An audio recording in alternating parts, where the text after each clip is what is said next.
नमन करके धन्यवाद देता हूं। श्री अमरिंदर सिंह बराड़ जी। रूडी साहब प्लीज प्लीज।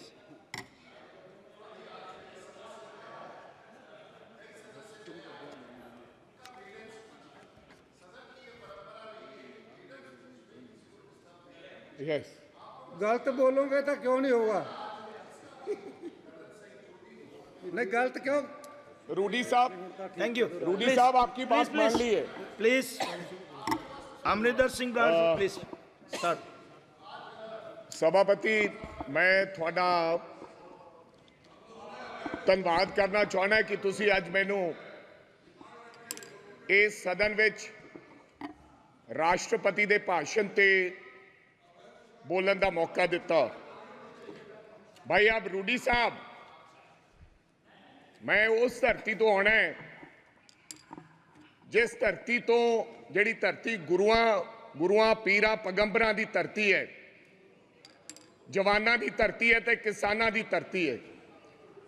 ते मैं अपने भाषण देने तो पहला साहिबे कमाल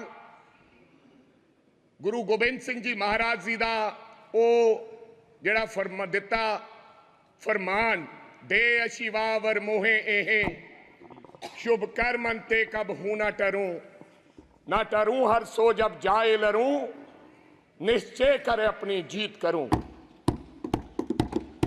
सच्चे पातशाह दा ये फरमान दे नाल मैं अज इस लोक सभा च बोलन लगे। सभापति मैं आपको बताना चाहता हूं, मैंने कहा कि मैं गुरुओं की धरती और जवानों की धरती और किसानों की धरती से आता हूं। जवानों की बात आज हमारे आदरणीय राहुल गांधी ने की है, हालांकि विपक्ष द्वारा उसको घुमाने का काम किया, लेकिन राहुल गांधी ने एक बात कही कि अग्निवीर को शहीद का दर्जा इस देश में मिलना चाहिए। मैं इसलिए कह रहा हूं सभापति साहब, कभी कभी तो मेरे को लगता है कि पंजाब को यह हिंदुस्तान की सरकार भूल गई है। कभी कभी मेरे को यह भी महसूस होता है कि शायद हम हिंदुस्तान के कहीं किसी नक्शे में हैं या नहीं।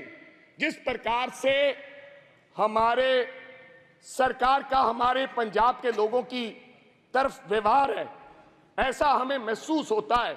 मैं आपको बताना चाहता हूं सभापति साहब, जब हिंदुस्तान के देश के प्रधानमंत्री जब लाल किले पर झंडा लहराते हैं, और मैं गर्व से कह सकता हूं कि उस झंडा लहराने में पंजाब के हजारों नौजवान लोगों ने अपनी शहादत दी है। ये अवसर इसलिए प्राप्त हुआ है सभापति साहब।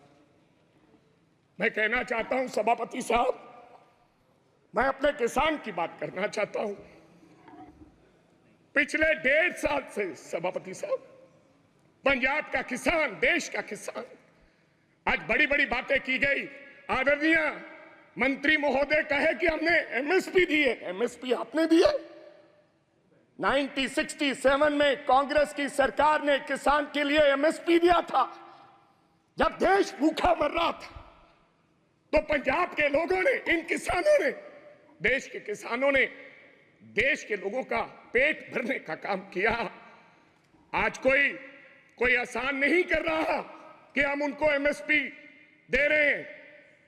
किसान लीगल गारंटी मांगता है सभापति साहब, एमएसपी की लीगल गारंटी। आपको मैं बताना चाहता हूं 700 किसान पंजाब का शहीद हुआ,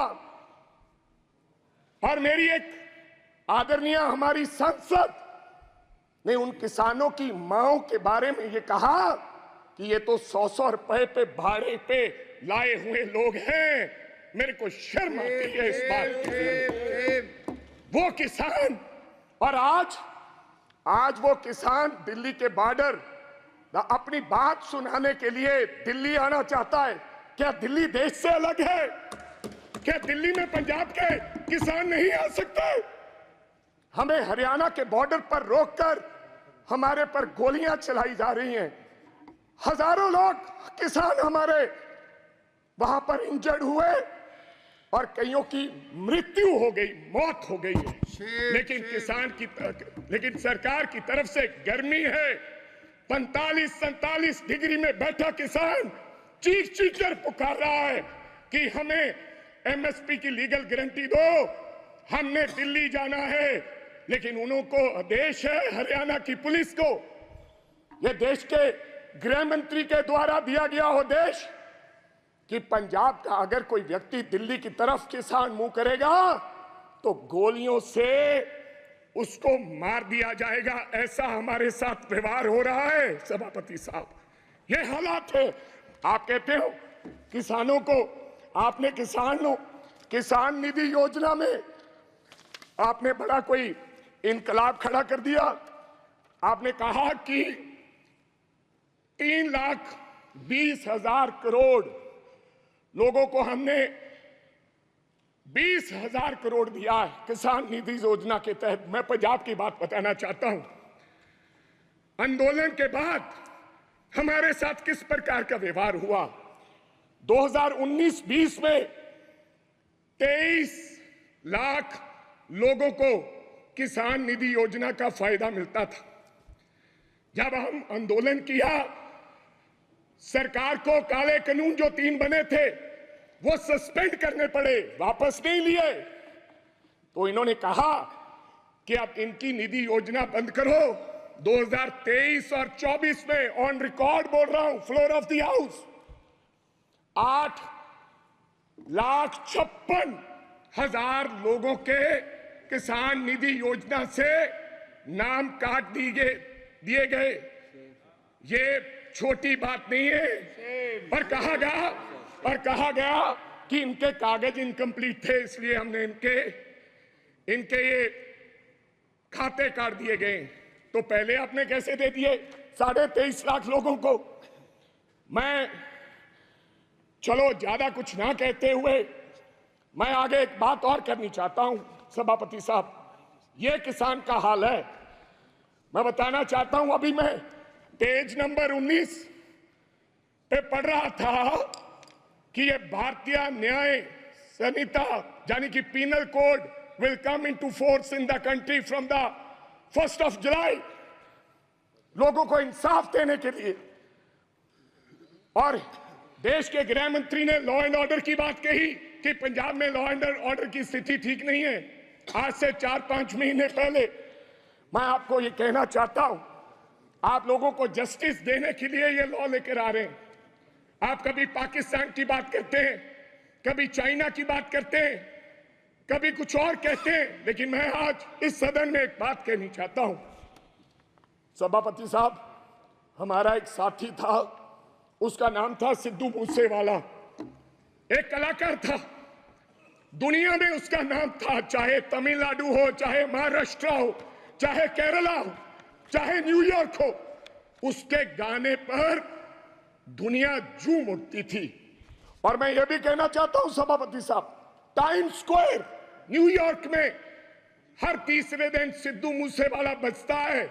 बिलबोर्ड दुनिया के 100 गाने, उनमें से सिद्धू मूसेवाला हर रोज पहले, दूसरे, तीसरे नंबर पे वो व्यक्ति रहता है। उसके साथ हुआ क्या, मैं आज इस सदन को जानकारी और बताना चाहता हूं आपके माध्यम से। क्या हुआ 28 साल के नौजवान के साथ। हम नेशनल सिक्योरिटी की बात करते हैं, आप कहते हैं हिंदुस्तान में परिंदा भी पर नहीं मार सकता। आप ये कहते हैं कि हम हैं, चिंता मत कीजिए। लेकिन क्या हुआ, नौजवान 28 साल के नौजवान को गोलियों से मार कर 10 गोलियां मारकर दिन दहाड़े मार दिया गया। और मारा किसने सभापति साहब? बहुत से लोग मारे जाते हैं, मारा किसने? एक तिहाड़ जेल में बैठा एक गैंगस्टर जिसका नाम लॉरेंस बिश्नोई है, उसने मारकर कहा, जेल से इंटरव्यू दिया और कहा मैंने मारा है। अभी तो सिद्धू मूसेवाला मारा है, अभी इसके बाप को भी मरना होगा। जेल से इंटरव्यू दिया। आप नेशनल सिक्योरिटी की बात करते हैं, कब इंसाफ मिलेगा सिद्धू मूसेवाला को? क्या होगा 28 साल का नौजवान जिसकी मां के एक बेटा था, एक और बिना शादी के ब्याह में हमारे सर पर सेरे बांधे जाते हैं, सेराबंदी होती है, आपके भी होती है। डेड बॉडी पड़ी, डेड बॉडी पर मेरी उस मां ने, सिद्धू मूसेवाले की मां ने फिर सेरा लेकर आए और अपने बेटे के लाश पर सर पर सेरा बांध के उसकी विदाई की है। ये हालात हैं।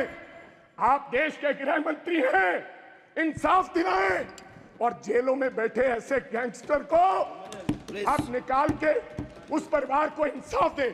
लास्ट बात सर, 1 मिनट में खत्म करूंगा।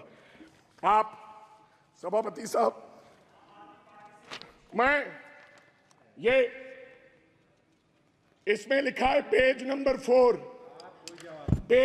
4, पॉइंट नंबर 5, क्या लिखा है? Now my government is striving to make India the 3rd largest economy in the world.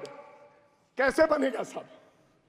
मैं सब उस शहर से आता हूं, लुधियाना से, जो हिंदुस्तान का कभी कभी ईस्ट मैनचेस्टर कहा जाता है, जिसको आज क्या हालात हो गए इंडस्ट्री के, डाइंग इंडस्ट्री है सर, वहां पर साइकिल इंडस्ट्री है। लोग छोड़ के कारोबार धंधा बंद करके अब चले जा रहे हैं लुधियाना छोड़ के। ये हालात कर दिए। मैं एक छोटी सी उदाहरण देना चाहता हूं। 10 साल में हमें इस सरकार ने कुछ नहीं दिया।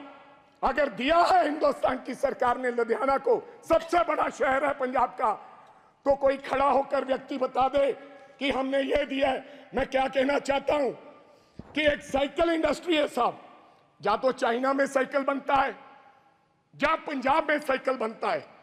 चाइना में साइकिल की प्रोडक्शन क्या है, आप हैरान हो जाओगे। आप मेक इन इंडिया की बात करते हो, 28 से 30 करोड़ एक साल की चाइना प्रोडक्शन करता है, एक साल की 28 से 30 करोड़।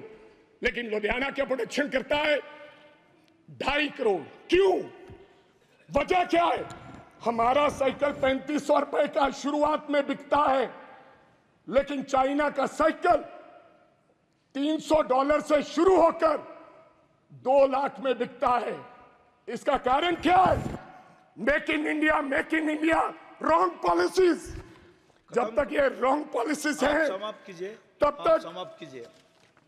तब तक हमारा देश तरक्की नहीं कर सकता। कैसे तरक्की करेंगे? आपकी रॉन्ग पॉलिसीज की वजह से आज हमारी इंडस्ट्री, जो लुधियाना की इंडस्ट्री है, उसके ये हालात हो गए। अंत में एक लाइन में समाप्त करना चाहता हूं। हमारा भाईचारा बहुत कायम है स्पीकर साहब। पंजाब के लोग बेशक चाहे किसी पार्टी को वोट दो, आम आदमी पार्टी को लोगों ने वोट दिया, अकाली दल को दिया, कांग्रेस को दिया, बीजेपी वालों को भी दिया, लेकिन आपस का भाईचारा नहीं कभी टूटा। इस बार पहली बार राम जी के नाम पर, भगवान राम के नाम पर, भगवान हमारे भी हैं इनके, और भगवान ने बता दिया अयोध्या से ये संदेश दिया पूरे देश भर में कि राम भगवान बीजेपी के नहीं है। उन्होंने ये संदेश दिया। लास्ट मैं एक सेकंड पहले बोल रहे हैं, बोलो तो खोल के। सभापति साहब, मैं एक नारे के साथ अपनी बात खत्म करूंगा। बस एक लाइन में खत्म कीजिए सर। एक सेकंड, हमारा भाईचारा कायम रहे। मैं बीजेपी वालों को हाथ जोड़कर गुजारिश करना चाहता हूं, देश के प्रधानमंत्री जी को, देश के गृह मंत्री जी को, कि मंगलसूत्र की बात ना करें। थैंक यू आप कब्रिस्तान की बात मत करें। मैं एक नारे के साथ अपनी बात खत्म करूंगा। मंदिर बांटा, मस्जिद बांटी, मंदिर बांटा, मस्जिद बांटी, बांट दिया भगवान को। ओ शर्म करो बीजेपी वालों, मत बांटो इस देश के बोले वाले इंसान को, मत बांटो इस देश के बोले वाले इंसान। सर